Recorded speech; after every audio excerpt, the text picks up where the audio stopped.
Wow na wow po na panghandaan ang ulam natin ngayon. Naku po, bilang na bilang ang okasyon na ginawa ko at niluto ko po ito. Kinakailangan talagang espesyal ang okasyon. Kung kayo po'y may tiyaga, gagawin natin yan. Maninipis po ang hiwa nitong ating karning baka at nilagyan ko lang po ng toyo, paminta at asin at nilagyan ko po ng lemon juice o kaya na may kalamansi. Masahihin niyo po yan halu-haluin nyo na magkasama-sama po ang lahat ng ricado.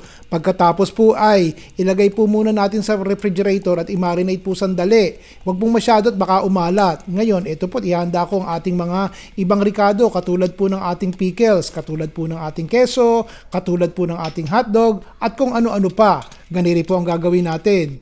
Nasa harap po dapat lahat ng ricado na gagamitin nyo bago kayo magsimula. Ilatag nyo po ang karne at isa-isang ipalaman ang mga ricado. Ganito po akong magtali ng karne at magrolyo. Dapat po talaga manipis ang karne. Kaya kung medyo makapal-kapal yung nabili nyo sa palengke, pukpukin nyo po ng kitchen mallet para lalong maging manipis. Para mas madali pong maluto at pumasok yung sarsa. Pagkatapos po niyan magpainit na po tayo ng mantika sa isang kawali. Ito, ilagay na po natin tong ating binalot na karne.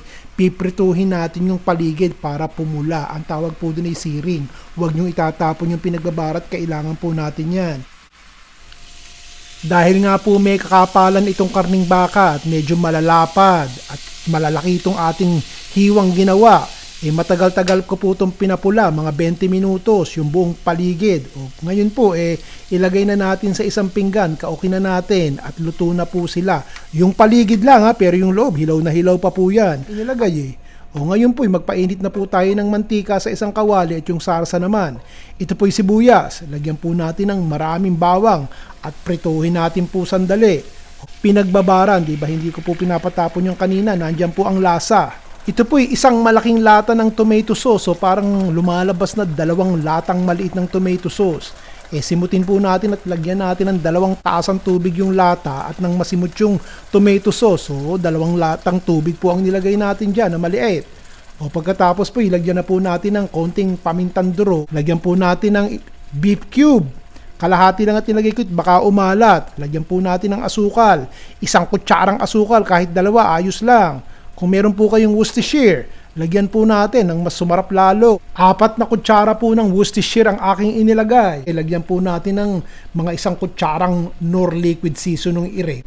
Haluin po natin sandali na magkasama-sama at matunaw yung mga ricadong idinagdag natin. Pagkatapos po niyan idagdag na po natin tong ating morcon. Pag kumukulo na po yung sarsa, hinaan na po natin ng konti yung apoy at pagkatapos takpan natin at hayaan nating maluto at lumambot yung ating karne. Paminsan-minsan po titignan nyo at balik-tarin nyo ng konti at baka natutuyo. Lalagyan nyo pa po ng tubig yan at i-adjust nyo syempre yung timplada at nilagyan nyo ng tubig. Ngayon, tignan po natin, tusok-tusukin nyo ng tinidor. Ito po'y malambot na pagkatapos po ng 1 oras at 15 minuto kung pinakulo ng bahagi at hindi naman malakas ang apoy. So ito po'y kakaukin ko na at ilalagay na po natin sa isang pinggan. Ano po ba gusto natin gawin dito? Gusto nyo po bang pakuluan at lagyan ng konting tubig at nang lumabnaw-labnaw? Ang diskarte ko po pinalamig ko muna itong ating morcon bago ko po hiniwa ng makakapal. Kasi po pag hiniwa ko to ng bagong luto't mainit baka po sumabog at magkalasog-lasog yung palaman sa loob. Pinalamig ko muna, tsaka ko hiniwa. Ganyan po.